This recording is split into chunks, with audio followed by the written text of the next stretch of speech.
Assalamualaikum warahmatullahi wabarakatuh. Perkenalkan, nama saya Rizky Kafianandita dari kelas B mata kuliah Resolusi Konflik di Dunia Islam dengan nomor induk mahasiswa 2018-0510-304. Di sini saya akan membawakan sebuah materi tentang bagaimana cara Rasulullah ketika menyelesaikan konflik dan diterapkan pada konflik Suriah yang kini melanda negara tersebut. Dunia Islam, terutama bangsa Arab, dikenal sebagai bangsa yang sangat fanatik dengan etnisitas. Suku A selalu merasa lebih unggul dari suku B, begitu juga sebaliknya. Bahkan tak jarang mereka melakukan peperangan untuk membela kepentingan. Selain terjadinya perang antar suku, fanatisme suku antar masyarakat gurun pasir juga sering menimbulkan konflik untuk memenuhi kebutuhan sukunya masing-masing. Konflik yang terjadi, apapun penyebabnya, harus diselesaikan dengan cara yang baik.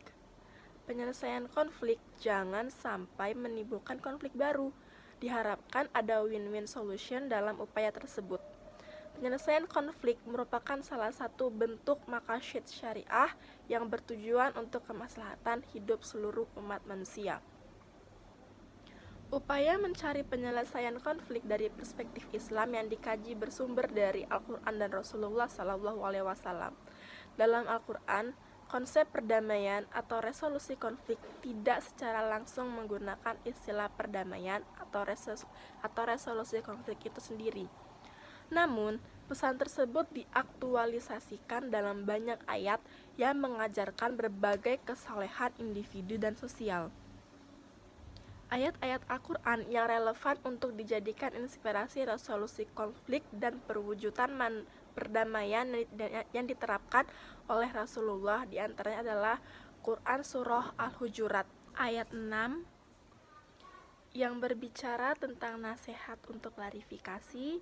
Kemudian ada Quran Surah An-Nisa ayat 35 yang memberikan nasihat tentang mediasi. Kemudian ada Quran Surah Al-Imran ayat 158 tentang nasihat untuk saling memaafkan. Kemudian ada Quran Surah Al-Baqarah ayat 237 tentang nasihat untuk berbuat baik, serta Quran Surah Al-Maidah ayat 8 tentang nasihat untuk berlaku adil. Salah satu konflik di dunia Islam yang menyebabkan banyaknya pengungsi adalah apa yang terjadi di Suriah. Konflik di Suriah dimulai dengan protes terhadap penangkapan beberapa pelajar di kota kecil Dara. Saat itu, Maret 2011, 15 siswa berusia 9 hingga 15 tahun menulis slogan anti pemerintah di tembok kota. Slogan-slogan itu berbunyi, rakyat ingin rezim mundur.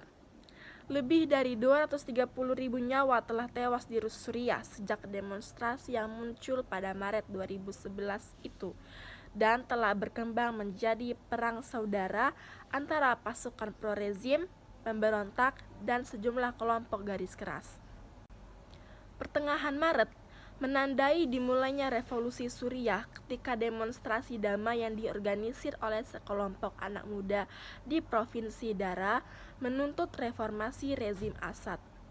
Revolusi segera berubah menjadi perang saudara ketika rezim mencap mereka yang menuntut perubahan sebagai teroris dan menggunakan kekerasan untuk secara brutal membubarkan pengunjuk rasa damai. Konflik bersenjata antara rezim Assad dan kelompok oposisi yang tergabung di bawah bendera Tentara Pembebasan Suriah dimulai pada tahun 2012. Berdasarkan data yang diperoleh per 1 April 2014, sekitar 6,5 juta warga Suriah telah meninggalkan rumah mereka karena konflik berkepanjangan. Sejak Maret 2011, sebanyak 2,7 juta warga Suriah atau sekitar 10% dari total populasi di negara itu telah mengungsi ke negara tetangga. Menurut United Nations Office for the Coordination of Humanitarian Affairs, Hal ini menambah beban bantuan dari organisasi internasional yang harus mengeluarkan 12,9 miliar US dollar untuk membantu 52 juta orang yang rentan konflik di 17 lokasi kritis di berbagai wilayah dunia. Kemudian kita akan membicarakan tentang relevansi penyelesaian konflik pengungsi Suriah dengan cara Rasulullah yang sudah saya jelaskan sebelumnya. Tradisi dan budaya orang Arab sejak zaman Rasulullah merupakan fondasi yang kokoh untuk melindungi manusia dan menghormati martabat mereka. Penggunaan beberapa istilah seperti al-ijarah, al-istijarah, dan al-iwa yang memiliki makna sama, yaitu perlindungan, antara lain menunjukkan gambaran yang jelas tentang gagasan melindungi umat manusia yang kini telah menjadi tugas dari United Nations High Commissioner for Refugees.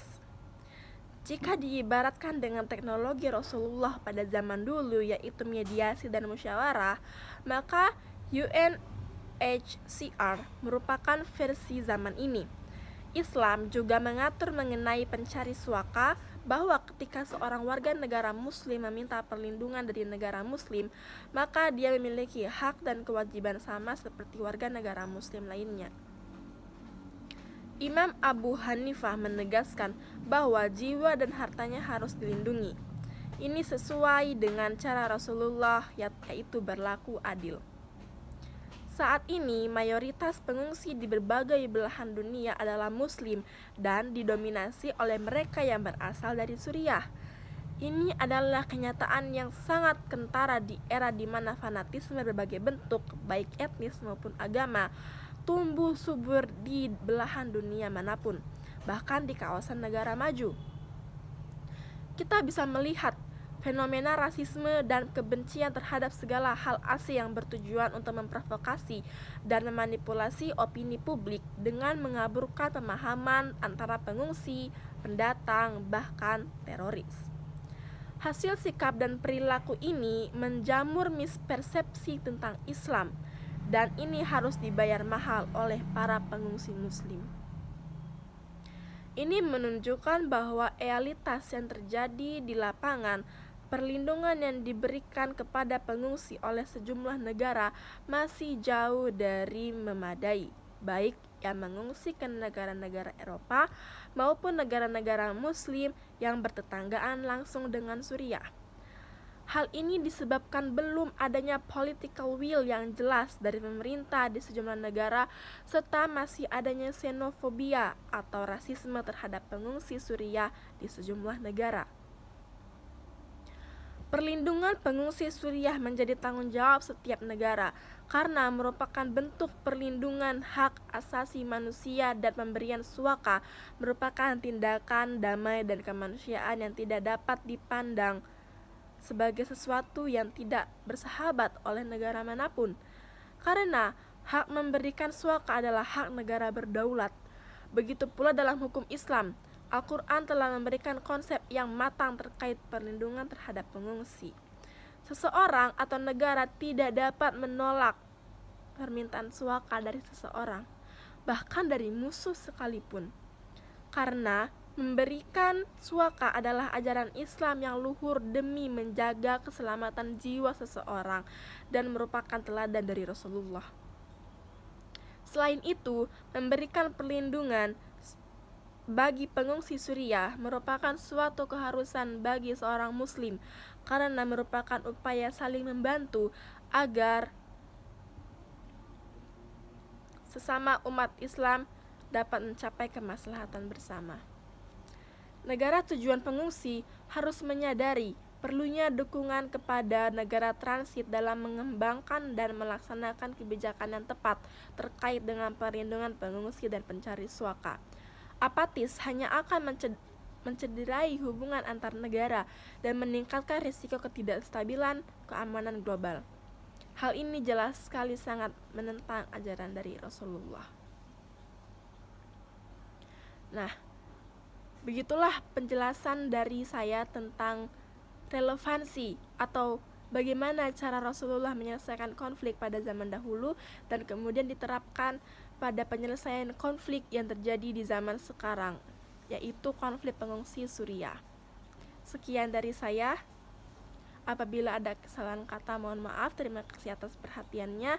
Wabillahi taufiq wal hidayah. Wassalamualaikum warahmatullahi wabarakatuh.